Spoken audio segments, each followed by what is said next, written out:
I didn't plan to notice her that way, I swear. But once you do, it's like trying to unsee sunlight on water. Keeps coming back when your guard's down. It started on a Thursday, late afternoon.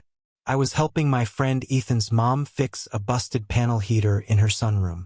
He'd flaked last minute. Said she was cool with me coming instead. Just watch the thermostat. It's twitchy, he texted. That was it. Her name was Claire. She answered the door barefoot, hair up in a messy knot, yoga mat still rolled under one arm. There was sweat at her collarbone, not much, just enough to feel real, like she'd just come out of a different world and wasn't quite back yet. You must be Theo, she said, eyes like she already knew I'd be younger than expected. Her voice didn't match the tone I'd braced for. It was softer, less mom than I imagined, but not trying to be anything else either. I followed her inside. The place smelled faintly of lemon balm and something warm, maybe tea. The heater in the back was clicking, half-heartedly trying to work. She stood nearby as I knelt to open the panel, arms folded loosely across her chest. No small talk, no asking about school or if I'd eaten. Just silence, except for the occasional creak of the house settling. I wasn't used to that kind of quiet, not from someone like her. You take engineering? She asked finally. Kind of. Architecture. First year. She nodded slowly, like she'd guessed that, then added, a beat too late. That explains the confidence. I looked up. She was smirking slightly, not mocking, more amused. Caught me off guard. What's that supposed to mean? I asked, trying not to sound defensive. Just that most guys your age don't mess with wiring without Googling first, she said, stepping a little closer. You're either brave or bluffing. I wanted to say something smart. Instead, I dropped a screw. It rolled across the floor and stopped just under her toes. She bent, slow, unhurried, and picked it up. Her fingers brushed mine when she handed it back. Just barely, but enough. She didn't pull away. Thanks, I murmured, suddenly hyper-aware of how warm her hand was. Another beat passed. She crouched next to me now, watching what I was doing. Too close for it to be nothing. Not close enough for it to be something. Do you do yoga too? She asked out of nowhere. I glanced over, surprised by the shift. Not really. You're flexible though, she said, tapping the edge of my elbow where it bent backward too easily. Noticed it when you reached under the wires. The air changed subtly. I don't know how else to describe it. She didn't say it that way, but also she kind of did. I turned to look at her fully, and she didn't drop my gaze. She should have. She didn't. Do you? I started to ask something. Anything. But nothing made sense in my head. Her phone buzzed on the windowsill. A sudden sound in a room too quiet for too long. She stood, slow again, wiping her palms on her leggings. I've got tea steeping, she said over her shoulder without looking back. If you're staying. She didn't wait for an answer, and I didn't leave. The sun dipped lower while I pretended to keep working on the heater, but I'd already fixed it 10 minutes ago. I was just there. Claire hadn't said anything else. She was in the kitchen now, 2 rooms away, but her presence filled the house like something still moving beneath the floorboards. I could hear the soft clink of a spoon against ceramic, the whistle of a kettle, something classical playing low from her Bluetooth speaker.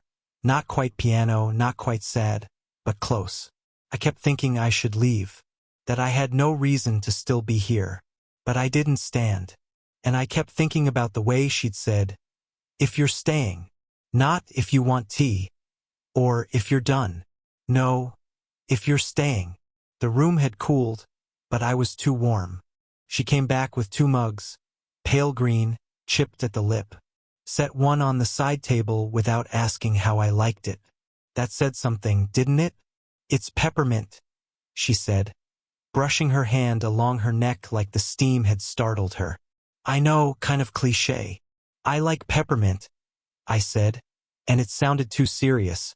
She sat down, not across from me, beside. Just enough space that I couldn't tell if it meant anything or not. We drank in silence for a while. Her legs were crossed at the ankle, foot twitching slightly. She looked at the window, not at me. "So," she said suddenly, "you know I used to dance, right?" I shook my head. "No." "Yeah," she said, mouth curving slightly. "Ballet. Then contemporary. Back when my body didn't talk back every time I bent too far." "You still look—" I stopped myself. Too early for that. Too honest. She turned, just a little. Caught it anyway. "I what?" "Nothing," I muttered. "I just meant—" "You move like someone who hasn't forgotten." Her lip twitched. She didn't smile. "That's a kind thing to say." There was a pause, longer this time. She sipped. Set the mug down slowly. "I don't usually invite people in," she said, fingers fiddling with her ring, silver, plain. "No diamond. Not since the divorce. Ethan doesn't really like when I talk to his friends." There it was. The edge of it. "Then why'd you let me stay?" I asked. She didn't answer. Instead, she looked at me. Really looked at me. Like she hadn't decided yet whether I just asked a boy's question or a man's. Then, gently, she reached out and touched my forearm. Not grabbing, just pressing her palm flat to the space above my wrist. "You remind me of someone," she said. "From before I forgot how to want anything." My throat tightened. I could have said something. Should have. But every word felt too sharp, too breakable. So I didn't speak. And I didn't move. And she didn't take her hand away. I should have stood up. I should have said thank you for the tea and left. Like any normal person would. But I stayed frozen. Her hand still resting on my arm. My pulse ticking under her fingers like it was trying to tell on me. Claire's eyes didn't move from mine. That soft, unreadable expression she always had. Part calm, part somewhere else. It used to make her feel untouchable. Now it felt close. "You remind me of someone," she'd said. I kept hearing it, turning it over in my head like maybe she hadn't meant what it sounded like. "Is that a good thing?" I asked, and I didn't mean for my voice to sound so small. She didn't answer right away. Instead, she dropped her gaze to my wrist, where her fingers still lay, then pulled her hand back slowly, almost like she regretted doing it. "You shouldn't be here," she said. That stopped me. But she didn't say it sharply. More like it hurt her to say it. "I'll go," I said, half standing. "No," she said quickly. "That's not what I meant." Then she stood suddenly too close. The tea was forgotten. The heater, the sunroom, the original excuse, all background noise now. Her breath hitched slightly as she tried to find the right words. I watched her mouth part, then close again.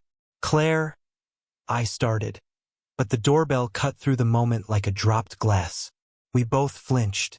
She blinked, looked toward the front hallway. Her posture shifted instantly, like someone had just flipped a switch and brought her back to herself. "That'll be the delivery," she said, too fast. "I ordered groceries." She slipped past me, barefoot and silent on the hardwood. I stood there like a kid who'd been caught sneaking into a room he wasn't supposed to see. I heard her laugh at the door. Polite, practiced. Heard the murmur of thanks, the rustle of bags. The person didn't stay long. When she came back, she avoided my eyes, just brushed past me with a small plastic bag in hand and disappeared into the kitchen. I sat back down, but everything felt different now, off balance. Like a joke had gone too far. Or not far enough. I should have left. Instead, I got up and followed her, saying nothing, just watching her put away herbs and fruit like the past few minutes hadn't happened. "You're quiet now," she said without turning. I trailed off. What could I say? That I didn't know what this was becoming? Then, almost as if on instinct, I reached out, not even thinking, and tucked a loose strand of hair behind her ear. She stopped. The bag of apples she was holding slipped from her hand, hit the counter with a dull thud. Slowly, she turned her head to me. her expression unreadable again, but this time trembling around the edges. And I didn't step back. "You don't just touch someone like that," she said. Not angry, not cold, just quiet, too quiet. The apples still sat on the counter, one of them wobbling slightly from where it had rolled. I stepped back half an inch, maybe less. It still felt like a retreat. "I didn't mean—" "I know," she said, cutting me off. Not harsh, not forgiving either. She leaned both hands on the countertop like she needed to brace herself, shoulders drawn in, head slightly bowed. That calmness she always carried, the thing that made her seem older above everything, cracked a little at the edges now. "You didn't mean to," she added. "But you did." The silence after that hung like thick curtains. I didn't know what to say. My heart was slamming against my ribs. Not from guilt, not entirely, but from something bigger. Something I hadn't even named until now. I watched her breathe.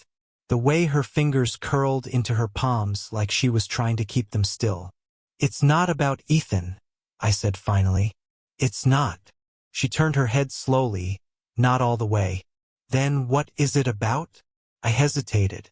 God, saying it felt impossible, like cracking something open that couldn't be put back.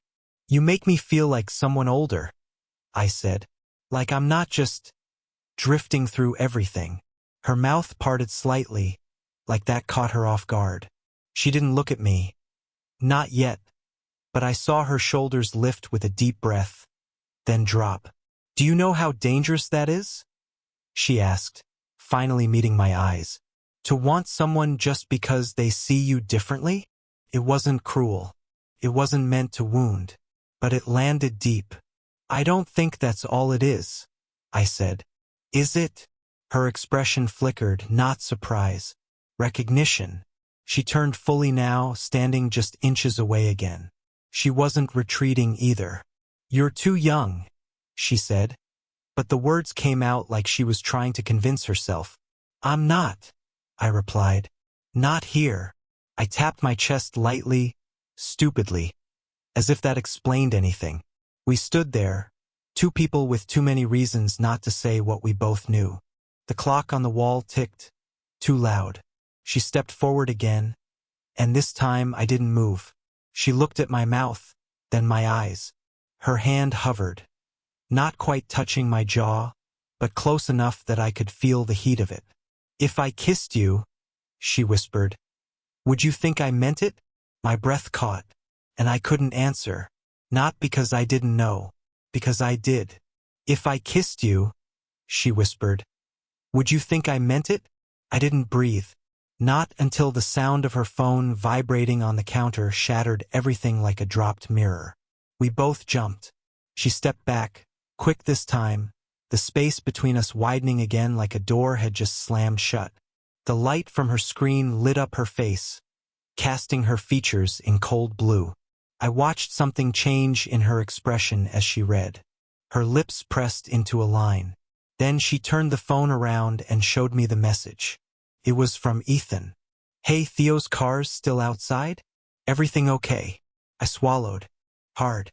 Claire put the phone down like it was suddenly heavy. "He knows you're here," she said quietly.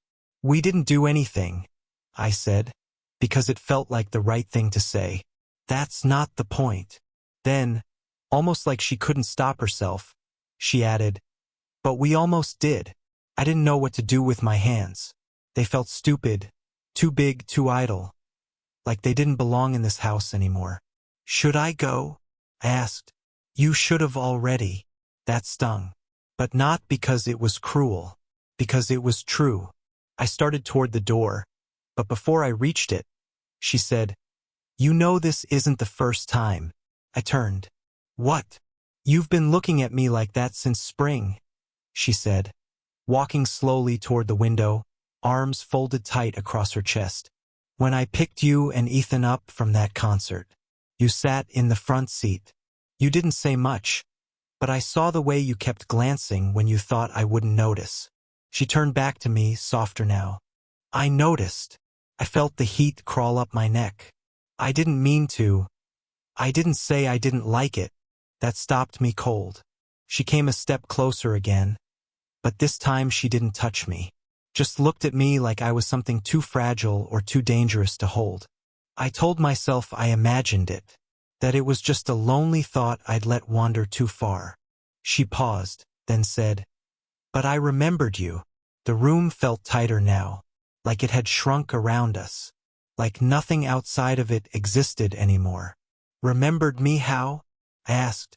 "You don't recognize me, do you?" I stared at her, trying to trace old memories onto her face. Something familiar in the shape of her eyes, her voice. Then it hit me, hard. My stomach dropped. "The recital," I said. "I was 10. You helped me tie my shoes backstage. You told me not to be nervous." She nodded. "Just once." "You cried during the second piece," she said. "You thought no one noticed. I didn't know that was you." Her eyes glistened now, not crying but close. "I remembered you," she repeated. "Maybe longer than I should have." "I remembered you," she said again, and this time her voice cracked.